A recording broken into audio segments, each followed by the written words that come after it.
আসসালামু আলাইকুম। Imran code space YouTube চ্যানেলে আপনাদের সবাইকে স্বাগতম। আপনারা যারা নতুন ম্যাকবুক কিনেছেন এবং ম্যাকবুকে বাংলা লিখতে চান, তাদের জন্য একটা সহজ সরল সমাধান নিয়ে এসেছি।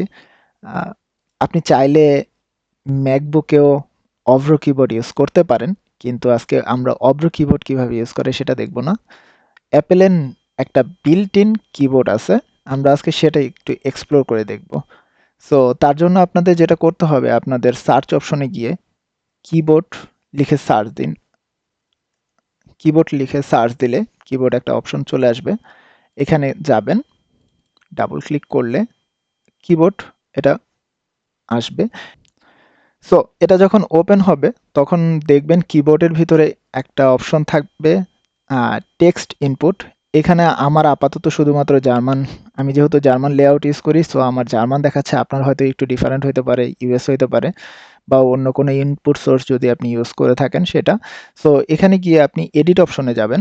এডিট অপশনে গেলে আপনার এখানে অল ইনপুট সোর্সের ভিতরে আপনার কয়টা কিবোর্ড অ্যাড করা আছে সেটা আপনি দেখতে পারেন।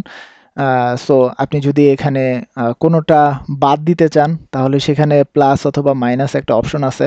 সো আমার যেহেতু এখন এইটাই লাস্ট অপশন, সো আমি মাইনাস করতে পারবো না। সো যদি আমি অ্যাড করি তাহলে মাইনাস অপশনটা এনেবল হবে। সো আমরা ট্রাই করে দেখি বাংলা কিবোর্ডটা কিভাবে ইউজ করা যায়। সো প্লাস বাটনে যদি আপনি ক্লিক করেন, সো এবং এইখানে গিয়ে সার্চ করেন বাংলা, তাহলে দেখুন বাংলা অপশনটা চলে আসবে।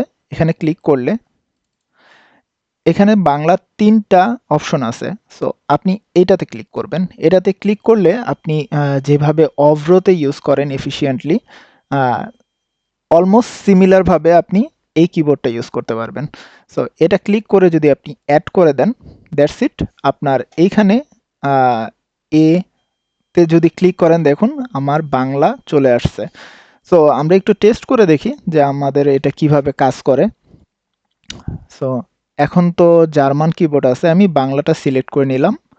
সিলেক্ট করে যদি আমি আমার নোটসটা ওপেন করি, দেখুন অলরেডি বাংলা লেখা চলে আসছে।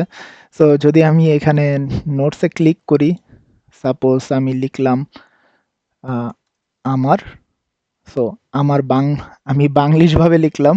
সো এবং স্পেস দিলে অটোমেটিক সেটা আমার হয়ে যাবে। আমার নাম ইমরান।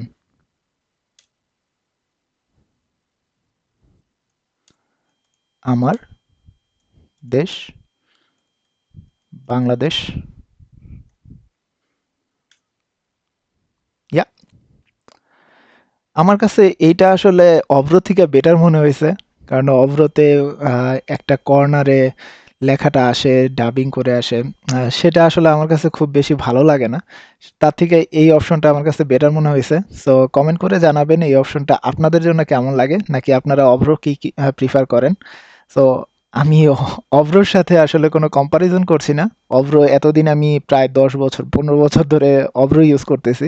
বাট এই কিবোর্ড লেআউটটা আসলেই অনেক সুন্দর। সো আপনারা যদি চান একবার ইউজ করে দেখতে পারেন। ওকে, থ্যাংক ইউ সো মাচ।